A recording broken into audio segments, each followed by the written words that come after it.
লড়াই কোনো শক্তই হবে না। মানুষ সব দিদির পক্ষে।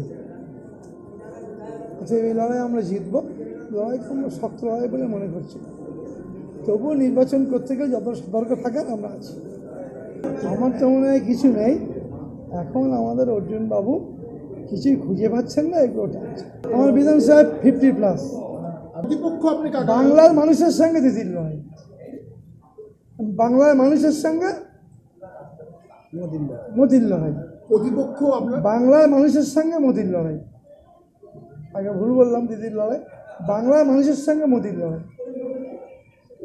পরিবারের পরিস্থিতি খানিক তাই বলে, কিন্তু বিজেপি হালে জল পাবে না।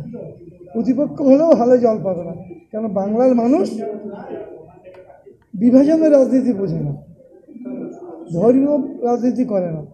বাংলার মানুষ প্রগতিশীল,